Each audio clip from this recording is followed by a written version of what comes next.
Dr. Luis Sandoval is accomplished in the fields of mental health and spiritual warfare.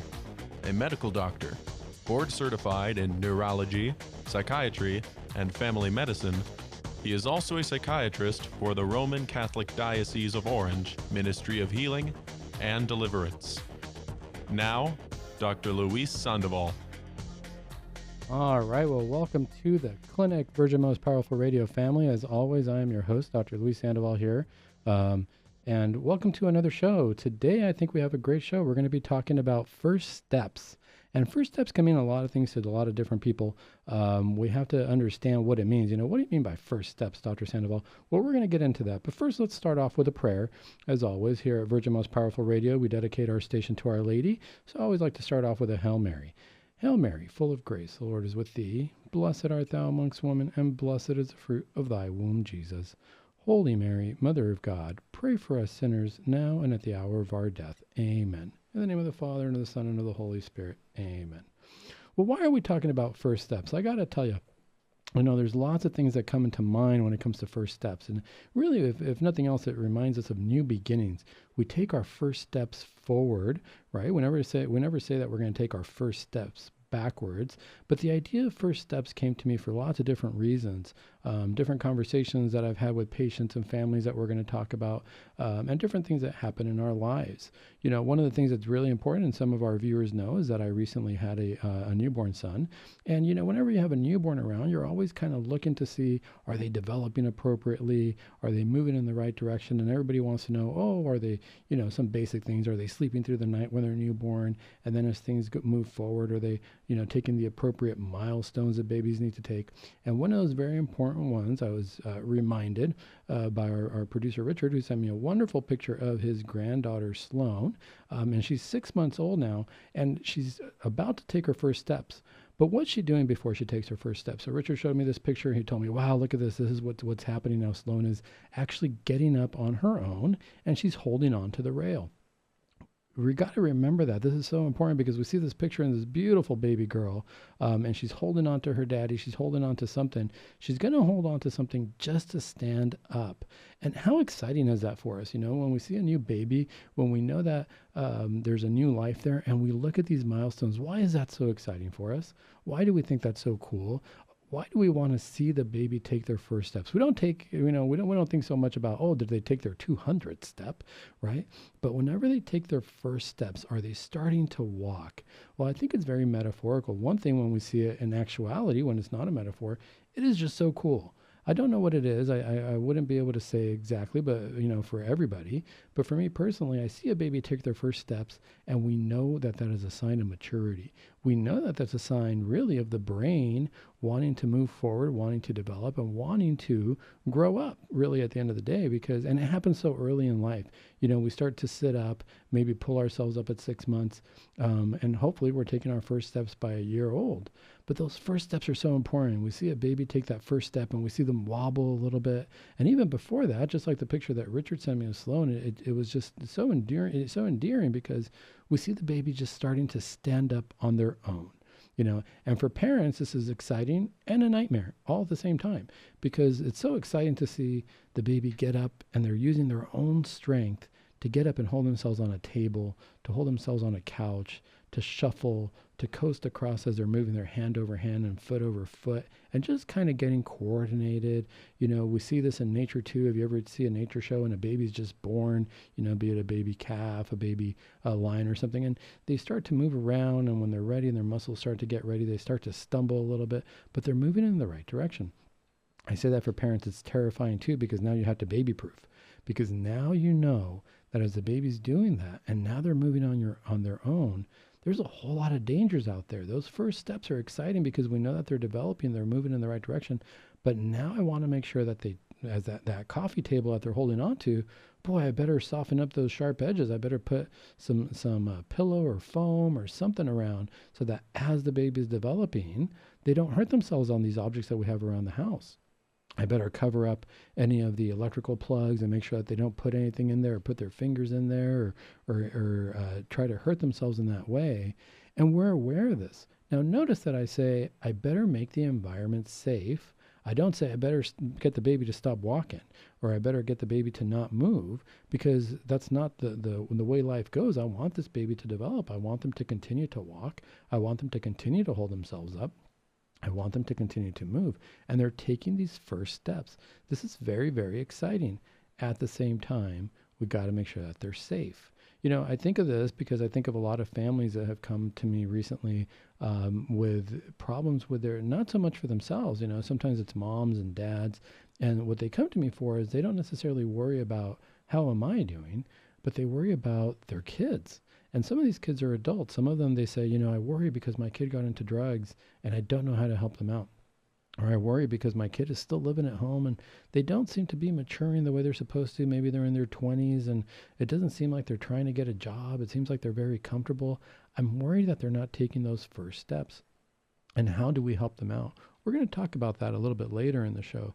But always bringing this back to our Catholic faith and knowing how do we do that, we got to take a step back and look at, well, what does the faith tell us about this? What does the faith tell us about taking first steps and maturing and moving forward in life?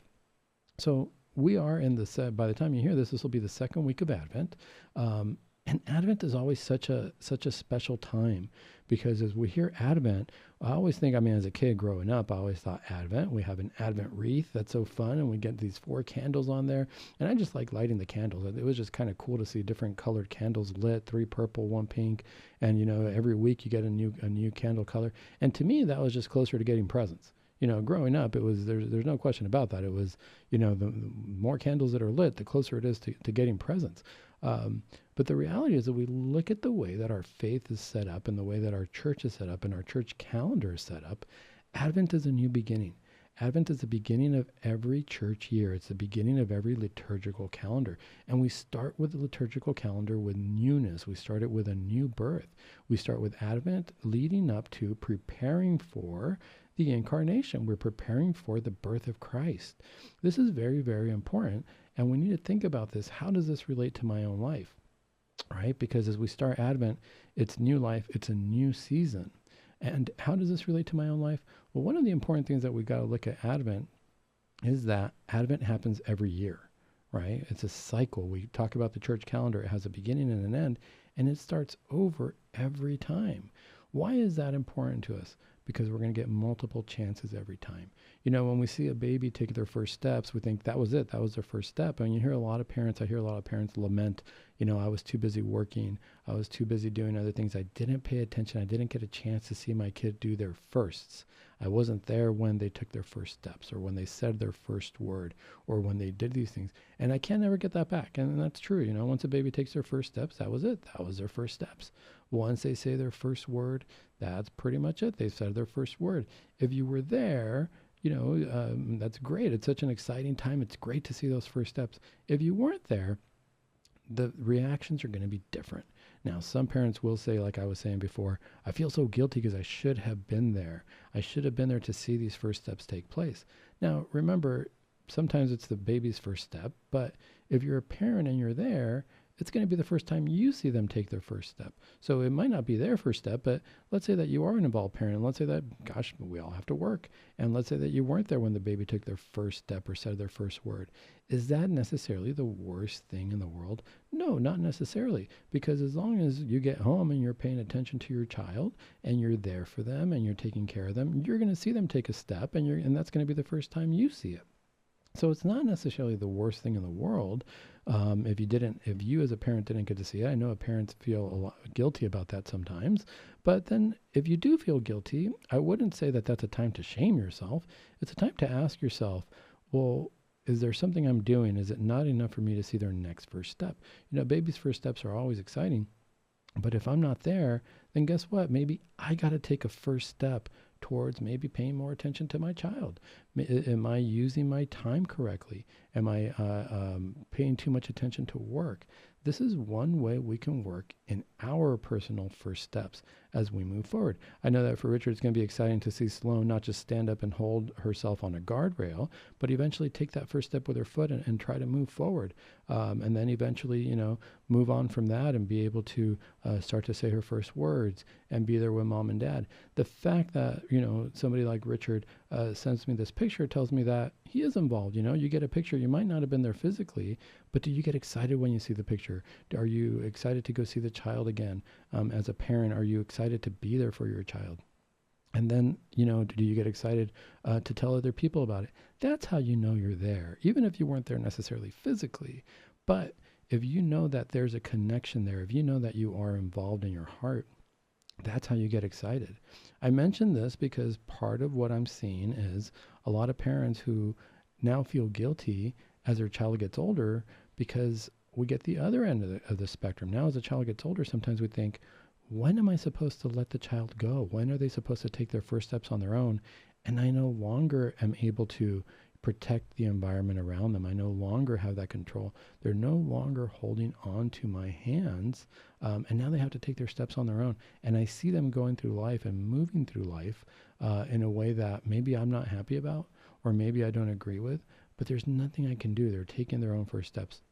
And we're going to talk about that a little bit later on in the show.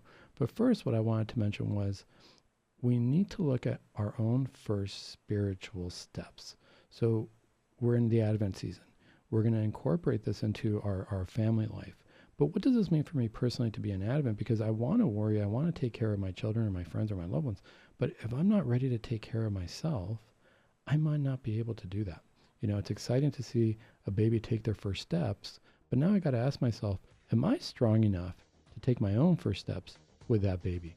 We're going to talk about the first steps we need to take sometimes. It might not be our first baby steps, but we're going to take baby steps in different directions in our lives. More about that when we come back from the break.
This is Terry Barber. I want to thank you for your support here at Virgin Most Powerful Radio. Here's an easy way to do it. If you're going to sell or buy a house, call Real Estate for Life, 877-543-3871, because they're going to get you a Christ-centered agent to purchase your home or to sell your home. And at the close of escrow, a portion of his commission goes right back to Virgin Most Powerful Radio. Call 877-543-3871. Thank you so much for your support.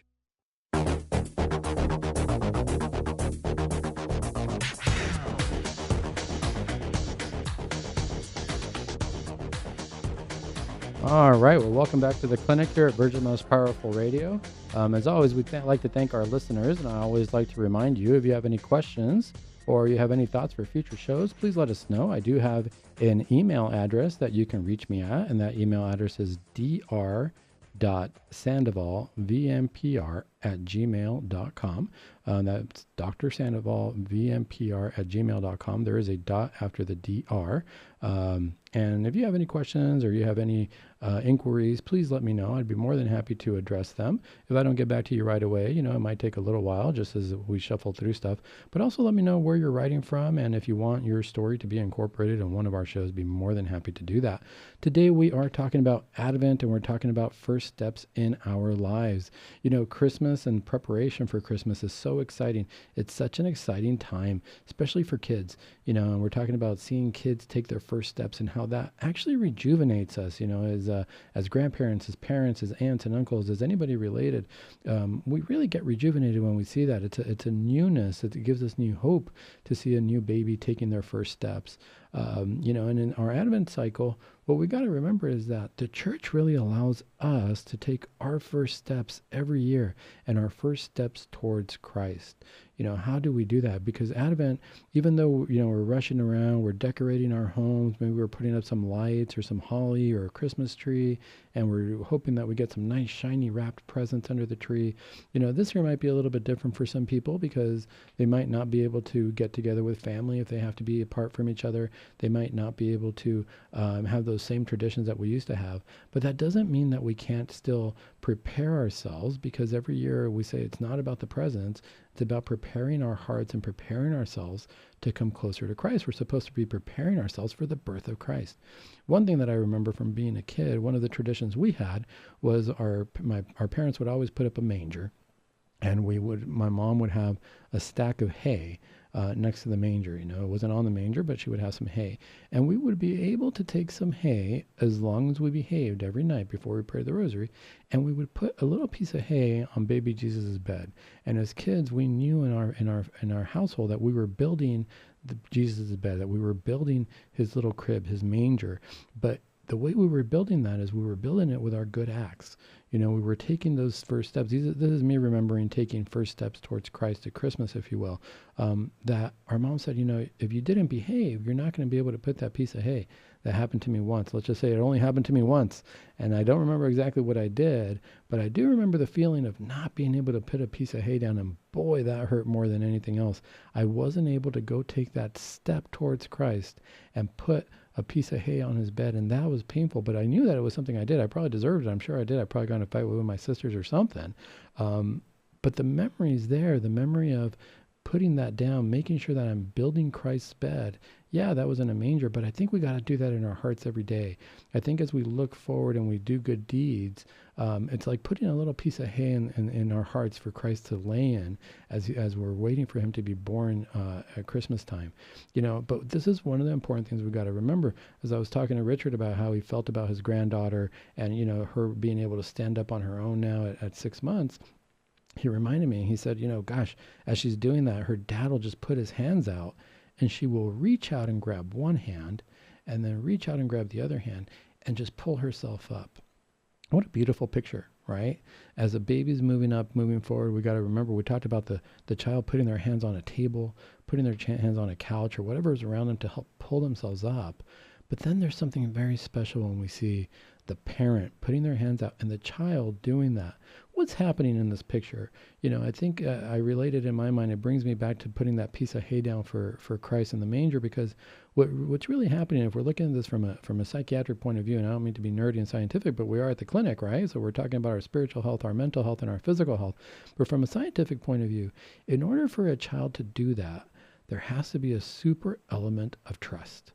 A child's not going to do that. A child can feel a table and they know the table's not going to move, and they know that the couch is not going to move, and they feel a sturdiness to it. They feel a strength to it, and they feel, physically speaking, as they're pushing their weight against the table, the table's pushing back, but with a greater force even, so the child can lean on the table and lift themselves up and realize that that table is strong, it's sturdy, and this is something I can hold on to as I'm taking my first steps. Imagine the picture of a child taking their first steps with their parent putting their hand out. the child has to trust wholeheartedly that the parent's not going to move their hand. They know that the parent can move. Obviously, they've seen the parent move and pick them up and be in different directions. They know that the parent could move out of the way if they wanted to. But all of a sudden, that child who cannot even speak, who doesn't even have the words yet, can look at their parent and see that their hand is out there and feel nothing but trust and love, and be able to put their own hand on that hand and then grab the other hand and be able to lift themselves up. What a great picture. The child's doing this with full trust, full confidence, and the parent's happy to be there holding them. The parent doesn't even have to move. The child can use their force then by leaning onto the parent and picking themselves up and being able to have their feet planted on the ground and stabilize themselves. What a beautiful picture that is as we're taking our first steps in our spiritual life. Now, some people might be saying, well, what are you talking about, Dr. Sandoval? I'm so old. I've been Catholic my whole life. I was cradle Catholic. I was baptized. It's not like I'm a new convert. Sometimes we hear that, somebody's a convert, so they're on fire for the faith, and they get really excited about the faith. And then cradle Catholics, we tend to be sometimes a little bit more lax or a little bit more comfortable with it because we've always had it around, But when we look at it, when we look at what's going on, when we look at our faith in every Advent, it's actually new to all of us. We're actually all converts at that time, if you will, because we always have that choice. We have the beginning of the year now. We have a choice to make. Do I want to put my hand out there and trust that Christ has his hands out, just like a parent, and then I can put one hand on one of his hands, my other hand on one of his hands, and lift myself up from wherever I am? Wherever I am in life. If I'm already in a good place, that's great. If I'm already fed and my diaper's been changed and I'm feeling comfortable, but I want to lift myself up, that's wonderful. If I have a dirty diaper on me, if I need some cleaning, if I need something to happen, I can go to Christ because that's what a parent does, right? A parent doesn't just pay attention to you when you're clean and fully fed. The parent's there to clean and feed you. So am I ready to trust this Advent season to put my hands in Christ and move forward and take that step up and realize that he's going to hold on to me as I stand up? My legs might be a little bit wobbly. I might be a little bit tired, and I might need that diaper change, if you will. But Christ is going to be there. God is going to be there to help clean us up from whatever we feel might be keeping us down. When else does a baby cry? When else does a baby need to reach out? When they're hungry. All right, if a baby's going to start walking around, what do we worry about? They're going to put something in their mouth. They put something in their mouth when they're hungry, or they want to explore. They want to see what things taste like or what they feel like, and they understand that through the mouth. Now, are we not the same sometimes? As we're moving forward in our spiritual direction, are we not starving for faith? Are we not starving for the Word of God? Are we not starving for the Eucharist, for Christ? If during this Advent season, that's our time to say, am I preparing myself for Christ? Well, Christ is saying, yeah, are you preparing? I'm prepared for you already, but are you preparing yourself for me? Christ is already there. The hands are already there. His hands are already out. Just like Sloane's daddy in that picture, he's holding on to her and she's trusting that he's going to do that. And there's no way you see this and you see a parent do that, and there's no way that that child's going to be in danger no matter what. That parent's going to pick them right up if they're about to fall, or if they're going to falter, or they're going to be there to help them get right back up. Well, that's what happens for us in Advent time, our Advent cycle. We start to move forward in the right direction. We trust that we're going to put our hands in Christ's hands, and he's going to move us up. Every candle that we light is a step closer to Christ, right? So we do that because we know that we have the faith that Christ was coming to us with a mission. We celebrate Christmas and we think this is great. This is so fun. We get to do all the lights. It's so beautiful. We get to see things brand new. And who doesn't love to see Christmas through a kid's eyes, because they get so excited when they open presents. And sometimes it's even more exciting that way. I wonder if Christ gets excited as he sees the faith through our eyes, if he sees us as children, if he sees us as reaching out to him for support, to lean on him. If we're doing that wholeheartedly with the faith of a child, I think that that's where Christ gets excited and says, yes, let me take care of you. Because we know that a child at that age, who's going to hold the child responsible for anything really at that age? They don't know any better. They're learning, and they have to learn wholeheartedly from us. If something happens to the child, the first question we ask is, where's the parent? Where did the parents go? Something happened. Well, where are the parents? Were they there? Were they taking care of them? And then all of a sudden we start to wonder about parental neglect, and we start to wonder about different things of that nature. Was the child not taken care of? But whenever we say, if we're going to believe that we're putting our hands in the hands of Christ, in the hands of God, I highly doubt there's going to be a whole lot of parental neglect there. We might not feel good. We might feel like we're stumbling a little bit, or like, we're wobbly, or we might fall again. But we got to remember, I don't know any parent who doesn't put their hand back out for their kid and says, hey, let me get you back up. You fell. I'm here to get you back up. But remember, the kid had to trust to put their hand there. That's really where our Advent cycle comes in. Are we trusting that regardless of what happened in the last year, regardless of what we did yesterday, regardless of what we're going to do tomorrow, that we have another chance to move forward, that we have that chance again to put our hands in our parents' hands and pick ourselves up? I think that's the beauty, really the beauty of the Advent calendar, the beauty of the liturgical calendar, the fact that it's a cycle. We get to start again. We end the calendar with Christ the King, and we start it with Advent. Why? Because we got to remember that before we even start, who is it that we're starting with? Who are we preparing ourselves for? We're preparing ourselves for Christ the King, and he's our brother. He's part of the family. We inherit that. We go into divine royalty. Are we ready to live up to that? We don't always do. This is what happens. We fall. We go into different cycles. We go into sin. And we forget who we are. We forget we have that inheritance. But the hardest part, I think, is that we forget that, when we forget, I should say, that Christ has his hands out there already for us to get back up. A lot of times we forget that, and we want to stay down, whether because we're embarrassed or we're ashamed or things of that nature. We start to think, we get into our own head, and we start to think that we're not good enough. We start to do that negative self-talk. We got to remember that we got to take those baby steps again. It's not always easy. It's not always easy to think about that. But I think that this is where Christ's wisdom comes in, and he says that you have to be childlike in order to get into heaven. Because what's a child like at this age? You see that child, they fall. They don't know any better, and they don't know that they've fallen. They don't know that they've done anything wrong. All they know is they want to keep moving forward, and that their parents can help them. I think sometimes we have to get into that point where, yes, we recognize what we did was wrong, and we're not going to belittle that. But are we ready and willing to realize that sometimes we just don't know any better? We don't see ourselves with the eyes of Christ. We don't see ourselves with the eyes of God. And I think that that's the true preparation there in Advent, not just to prepare ourselves to see the Christ child being born, but to prepare ourselves to see ourselves being born in Christ. If we can do that, if we can try to see ourselves through the eyes of God, then God probably sees us more as innocent creatures who he's ready to take on, who he's ready to say, I don't know about your faults and your falls because I'm here to pick you up. And whatever happened before, as long as you let me pick you up, all that will go away. It's not easy. It's easy to talk about. It's easy to say, oh yeah, this could happen. But, I'll be able to get up and there's not going to be any consequences. No, it hurts when you fall. Even as a kid, kids cry. It hurts when they fall. There's going to be maybe bruises on their legs from when they fell or things of that nature.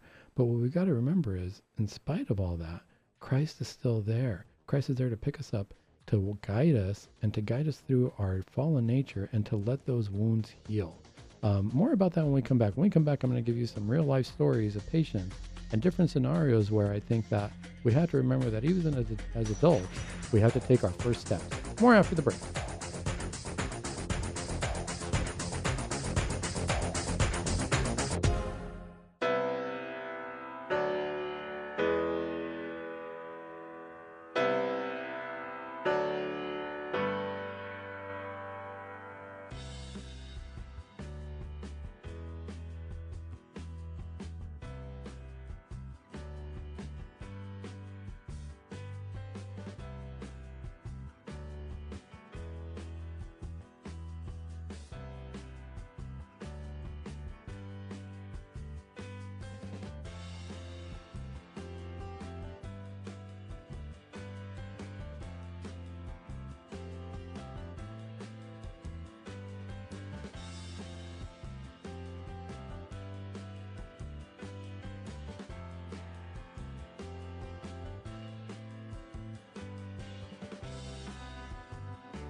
This is Terry Barber. I want to thank you for your support here at Virgin Most Powerful Radio. Here's an easy way to do it. If you're going to sell or buy a house, call Real Estate for Life, 877-543-3871, because they're going to get you a Christ-centered agent to purchase your home or to sell your home. And at the close of escrow, a portion of his commission goes right back to Virgin Most Powerful Radio. Call 877-543-3871. Thank you so much for your support.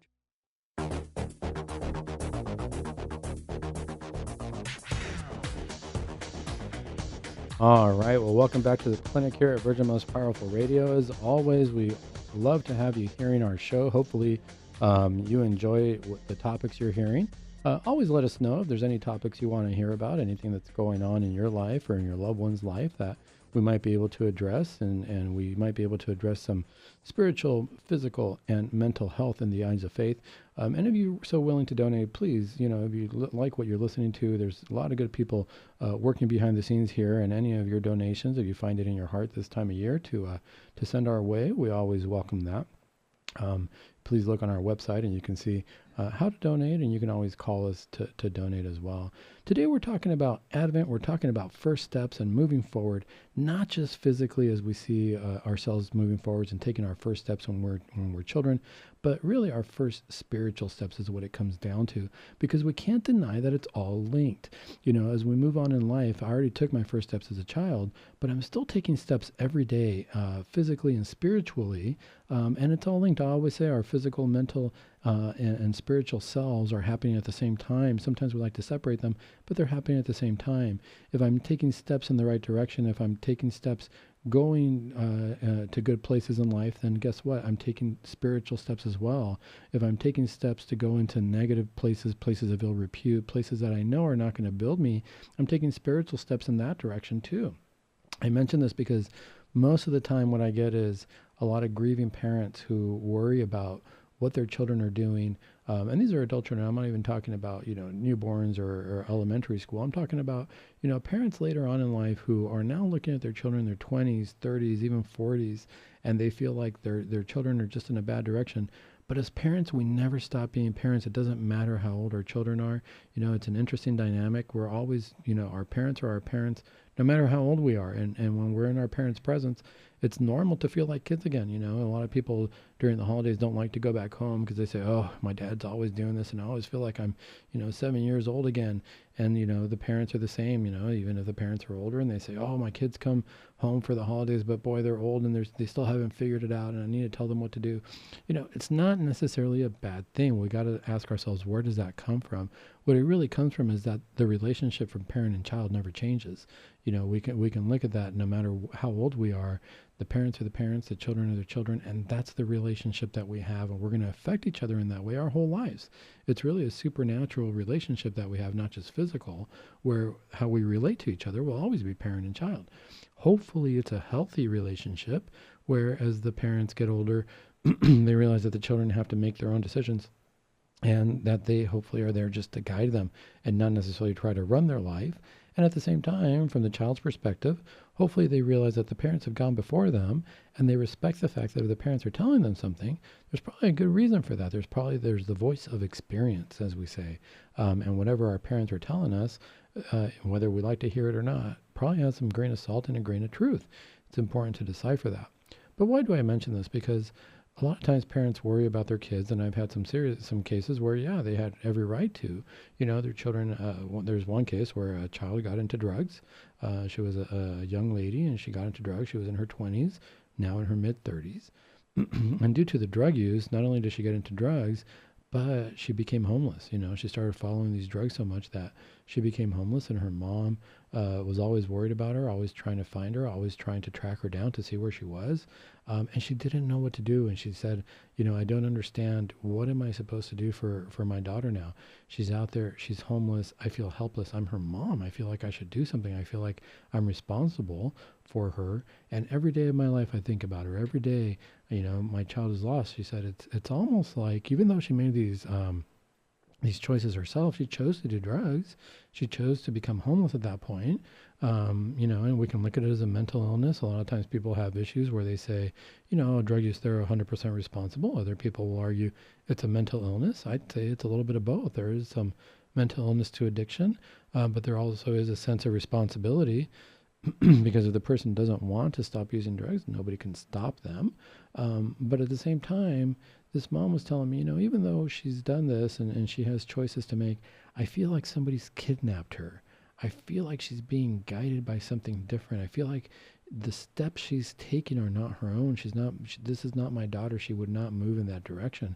And she asked me at one point, she said, do you think that she's being driven by demons or she's demonically influenced? I said, I don't know. I haven't met her. I can't say for sure. I would never make an evaluation like that for somebody without finding out where they're at, without talking to them first, without getting firsthand knowledge. But is that a possibility? Sure, of course. If we're going to look at the spiritual world, how do we know which way we're moving, which direction we're moving in? If I'm going to allow myself to have drugs in my system or to put a needle in myself and allow myself to be injected with something like heroin or methamphetamine or whatever it is I want to inject in my veins, what's to say that spiritually I'm not allowing other things to come in? What's to say that I'm not allowing for negative influences in my life? What's to say that I'm taking the steps? That is a step. If I'm gonna use drugs, that's a step in the wrong direction. Easy to say. And what's to say that I'm not allowing with my step something else to come in and take over and start making decisions for me or play with my mind? I'm not thinking clearly now. We know that by the action of sin alone, we don't think clearly. This is where we see that the spiritual world, of course, is linked to the mind. Why is it, and the physical world, why is it that if I take a physical action and in the spiritual world it's negative, all of a sudden in my mental world I can't think clearly? It's all linked together. And what starts to happen to us? We can start to regress. We can start acting like little kids. We can start going back to pretending we're 6 months old, a year old, and we need to restart taking those first steps, and that's okay. The reason I say that's okay is because we have to recognize that. If we made these decisions, of course there's redemption for us. Of course we can make the choice to come back to Christ. Remember, Christ's hands are always there. And Advent season reminds us of that. It's a brand new time for us to reach out our hands to Christ and to reach out for the newborn Christ. He comes to us as a newborn. He comes to us very innocuous, very, very gentle. Christ doesn't come to us for Christmas time as the judge, right? We see that at the end of the year. Why is that? Because when we start with Christ, we have to start with Christ. We have to present ourselves to the babe. We have to present ourselves to the baby child, and we have to grow with the baby child. We have to take our first steps just as Christ takes his first steps. Even if we are in the midst of drugs or homelessness or something along those lines, we have to be able to present ourselves and realize that Christ is not that intimidating. But you know what? Once we've walked the year, once we've walked that calendar year, we start with Advent, we end with Christ the King, which shows us that the child has matured. Not only has a child been born at Christmas time, but by the end of the year, he is now a mature, grown man, and he's assumed his rightful role as king.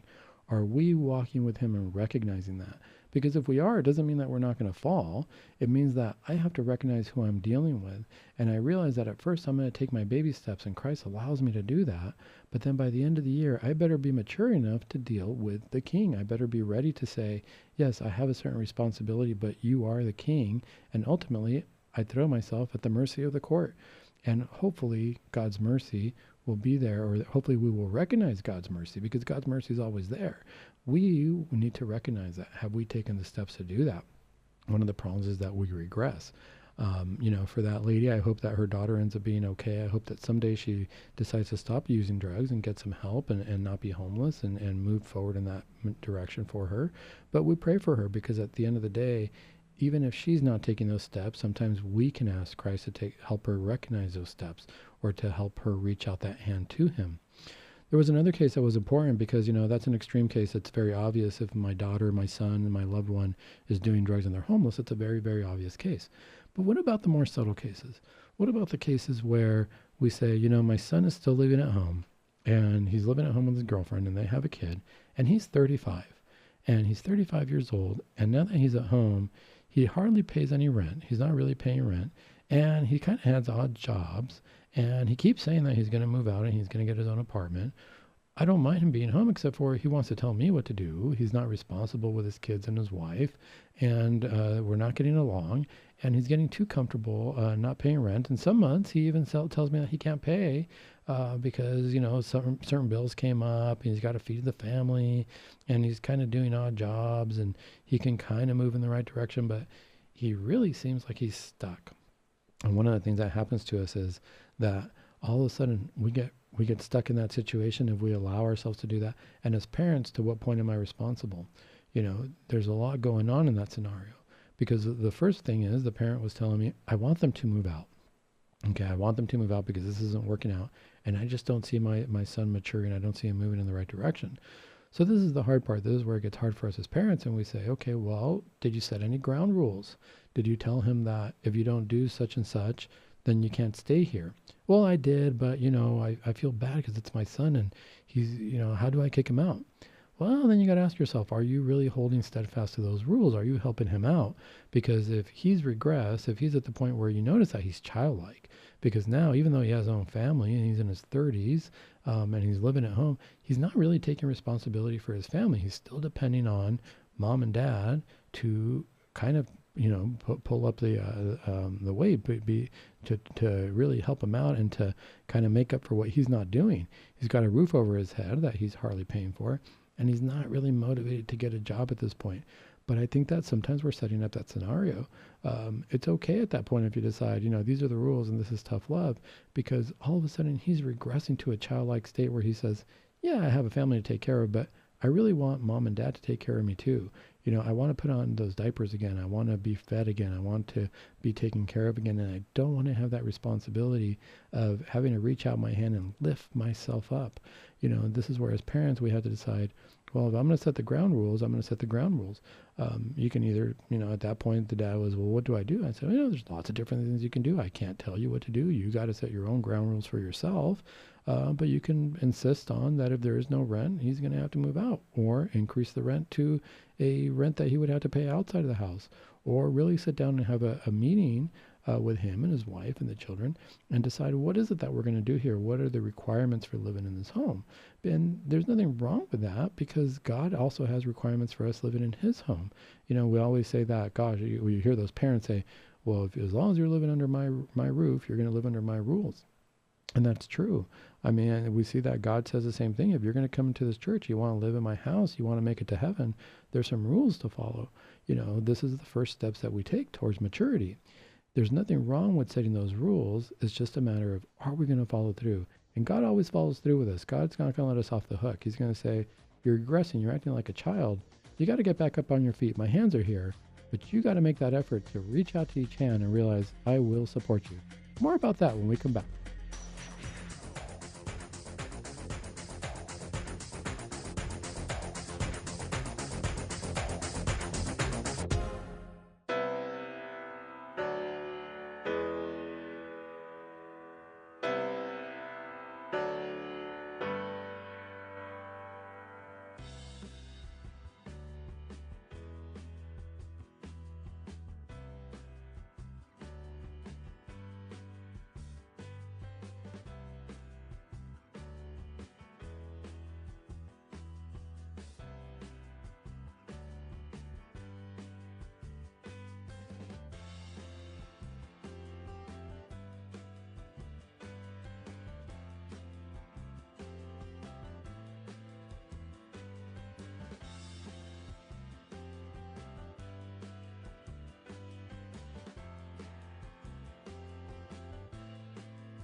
This is Terry Barber. I want to thank you for your support here at Virgin Most Powerful Radio. Here's an easy way to do it. If you're going to sell or buy a house, call Real Estate for Life, 877-543-3871, because they're going to get you a Christ-centered agent to purchase your home or to sell your home. And at the close of escrow, a portion of his commission goes right back to Virgin Most Powerful Radio. Call 877-543-3871. Thank you so much for your support.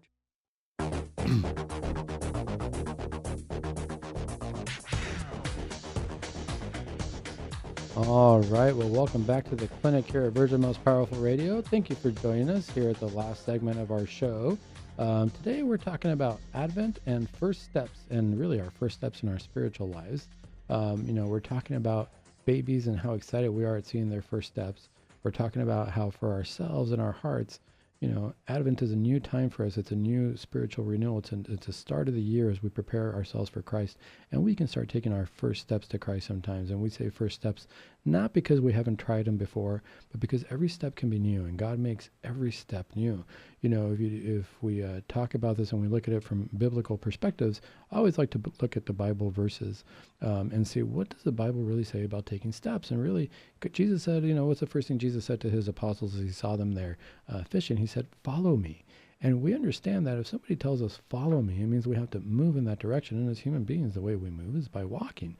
Okay, fine. All things aside, we can talk about cars and planes and trains and all these different things. But the reality is, at the most basic, if I'm going to move from one place to another, I have to use my feet. If I'm going to get somewhere, I have to take steps. And I got to take that first step in that direction, in the right direction, in the direction of where I want to go. First thing I need to decide myself, what's my goal? Where am I headed? But before I even do that, before I know where I'm headed, I got to look at where am I at in life? Because if I want to get to a certain goal, but I don't look at exactly where I am in life, how am I going to know the direction I need to move my feet in? That's something we need to ask ourselves. But if we look at the Bible, there's some great Bible verses about taking steps. And we look at the book of Psalms in chapter Psalm 119, verse 133, it says, "Establish my footsteps in your word, and do not let any iniquity have dominion over me." I was talking about that a little bit. You notice that if we break down this verse, we look at it from a mental health perspective. I'm asking somebody else to establish my footsteps in your word. So I'm not even saying that I want to establish my own footsteps. I want somebody else to guide me. And that takes me right back to that. It takes me right back to the child reaching out to the parent's hands.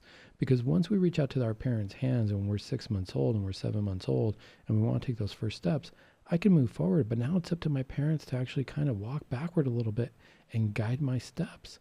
We're asking God, and we look at Psalms, King David is asking God, please establish my footsteps. I'm going to take those steps, but establish them, guide me in your word. So let me know that I'm moving in the right direction this Advent season. Let me know that I'm going to put my hands out there, but I need you to guide my footsteps. And the next part is very important because it says, "And do not let any iniquity have dominion over me." Even then, we realize that we can be vulnerable to dominion by iniquities. In other words, in today's world, we say influenced by the dark side or by demons or by evil spirits. We can be influenced by that. We can have dominion, or we can allow them to have dominion over us. But we're asking God, as we take our first steps, guide me in the right direction. I'm going to let you guide me, because if I start to take those first steps on my own, I might not be able to do it right. I might not be able to do it in the right direction. I might start to regress and allow other things to enter that I shouldn't allow to enter. Even the Bible tells us about these steps. King David reminds us that we have to ask God to guide our steps in the right direction. There's another Bible passage, also from Psalms, that says, Psalm 40, verse 2, "He brought me up out of the pit of destruction, out of the miry clay, and he set my feet upon a rock, making my footsteps firm." So first we ask God to establish our steps, and this is the part where we trust. This is the part where a child trusts their parents and says, move my steps in the right direction. Allow my first steps to be on rock, on a firm ground. Because why? If I do that, if I take my steps on the firm ground, I'm not going to fall, and I'm going to keep moving forward. If anybody's ever been to the beach and you know that you're walking on sand is shifty. You try to walk on sand, you try to, people use it to train to run on because it's very, very hard to move on sand. But if you set my footsteps on something firm, and this says on a rock, right? Christ tells us about establishing our faith not on sand but on rock. We know that the rock's not going to move. And because the rock doesn't move, not only do I not fall, but I have good grip. I have an excellent direction, and I have excellent support under me to take my step in the next direction. So it just builds on itself. When we allow ourselves to trust in God and to let Him move our steps in the right direction, we're not going to fall into the drugs. We're not going to fall into that regression because it's not going to allow us. Our grip is so strong that the next step has to be in the right direction. Whenever we look back, whenever we decide to step in a little bit of a sandpit, that's when we start to shuffle. That's when our steps fall out from beneath us, and we can no longer see that Advent light, that Advent candle, that preparation. I can't prepare for Christ because I'm too busy trying to get out of my own sound trap. Once I get onto the rock, once I establish myself in God and in His Word, then all of a sudden, guess what?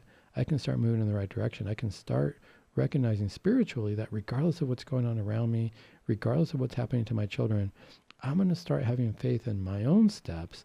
And guess what? That's going to bring my children up if they so choose to. That's going to allow them to move in the right direction as well. You know, it's interesting when we think about walking because nowadays in society, we don't like to walk. We like to drive. We like to take a plane. We need something quick to get us from one place to another.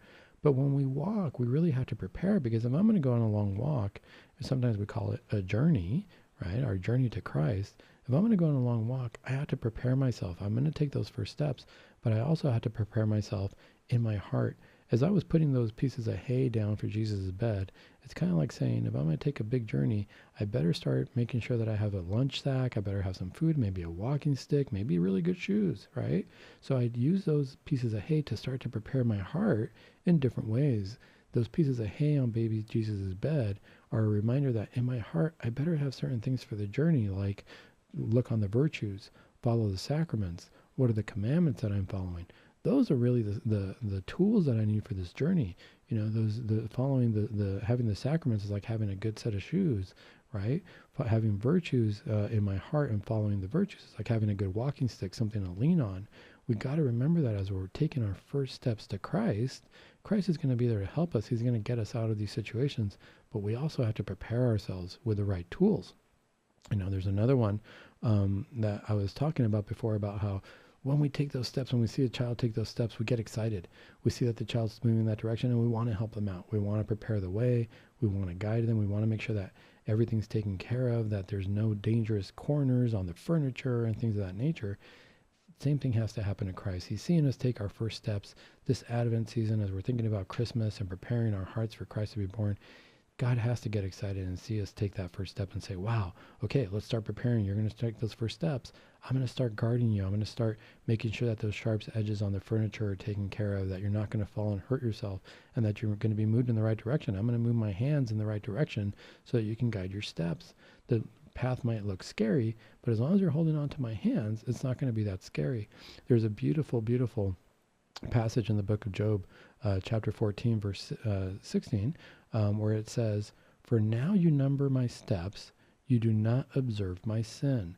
And that's what I mean by, as we fall and as we fall into sin, I don't know that Christ is going to focus on that as much as he's going to focus on the numbered steps. He says, "For now you number my steps." Why would God number our steps? Why would he count them? Because what he's counting is how many steps have we taken towards him. I think the more steps that we take towards Christ, he's not going to observe as many sins. That's where it looks at, God puts his mercy on that and says, how much do you desire me? How many steps are you taking towards me? Yes, I know that you've fallen. I know that you're a sinner. We're all sinners. It's going to happen. We're all faced with temptations, and sometimes we're going to fall, and sometimes we're going to rise out of them. But God is going to look at how many more times do we rise than that we fall? How many number of steps have we taken towards him? You know, there's 4 weeks of Advent. There's 4 candles that we light, and it gets exciting. We get excited about Christmas. It's such a fun time in our hearts. And why do we talk about the Christmas spirit? Why do we talk about, you see, sometimes even you see in the old movies where they say, oh, I wouldn't normally do this, but it's Christmas time, so I'll let this pass. Or my shop's about to close. No, really, I need to get in there. I need to get this present for my mom. It's all she's ever wanted. Oh, no, fine, it's Christmas. Come on in. Why do we say that? Why do we make this exception about it's Christmas, or there's a Christmas spirit, or 'tis the season to be jolly? Why are we supposed to be so happy? The reality is because what it comes down to is the happiness in our hearts comes from taking those first steps to Christ. Why? Because I think that that's a reflection of how happy God is looking at us take our first steps. Just like the parents holding on, just like Sloan with her daddy and with Richard, her granddaddy, holding on to those hands and moving forward. How much joy is there in the parent? How exciting is it to see a baby take those first steps? I think when Christ and God sees us take our very first steps, when heaven looks at us and says, wow, you're taking those first steps towards heaven, and we know it's not easy. You got to get up. You got to get up off the floor. But how exciting is that for them as this Christmas season we prepare ourselves? I think that's where the true joy of Christmas comes in. It's not so much that I'm so happy because it's Christmas. I think it's a reflection of God's joy in us as we prepare ourselves during the Advent season. One thing that I would say is, as we look at ourselves mentally, physically, and emotionally, one thing we can do this year to do that as well is sometimes there's a lot of brokenness in families, not just because our children have fallen away or regressed, but we know that there's broken relationships. We know that sometimes it wasn't always easy to get together for the holidays, or, I don't want to see that uncle or that aunt because we don't get along. This holiday season, a lot of people cannot get together, and they're very frustrated by that. They're separated because they're either in quarantine or because there's, different things going on in their lives that they weren't going to get together anyway. Regardless of the reason, I think one thing we can do in our hearts to prepare for Christ is take that first step and try to mend relationships. Or if we don't have to, mend a relationship, sometimes we're not ready to say, I'm sorry. We're not ready to forgive, so we feel that way. I think one thing that's important is, how can we recognize Christ in other people? And are we willing to take that first step spiritually to let other people know what's important about them, what's good about them, what we like about them, how much they've meant in our lives? Sometimes that's a much better gift than giving an actual physical present, because this year, a lot of times people say, well, we're going to have to do delivery, we're going to order things online for people, and then we're going to get it to them that way because we can't get the presents to them. But we got to remember the holidays aren't about the presents, not about the physical presents anyway, because it's not like, when we're there and we open the present, what do you remember everything you got last year at Christmas? Do you remember everything you got every Christmas before that? Maybe there's some really special ones that meant something because they had an emotional attachment to them. But for the most part, I would say most people say, gosh, I don't even remember what I got, unless it's one or two things that I really wanted. What we look at, though, is we say it's not the gift, it's the thought, right? It's the thought that counts.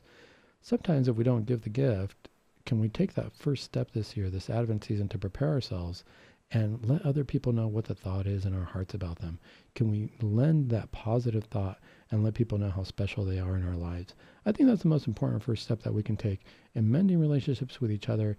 And in the same way as we do that, really mending relationships with Christ and taking those right steps with Christ, reaching out our hands to Christ and realizing that He is the one who's supporting us as we make amends with each other. The holiday season is about family, about unity. One of my favorite prayers is the prayer of footsteps, where Christ tells us that He's carrying us and He's the footsteps for us in those times that we've fallen. I think if we start taking our first steps towards Christ and towards each other, we're going to have a very, very fulfilling Christmas season. Even in the midst of societal chaos, political chaos, whatever have you, we're going to find Christ's love, and that's going to be the most important gift that we can give other people, and more importantly, give ourselves in a very selfish way. Because once Christ is born in us, we're going to be able to see Christ in other people and move forward in our first steps towards God. More to come on our next show. I hope you enjoyed our show today. Stick with us for following radio shows, and stick with us here at Virgin Most Powerful Radio. We really appreciate our listeners, and I hope you're having a great holiday season.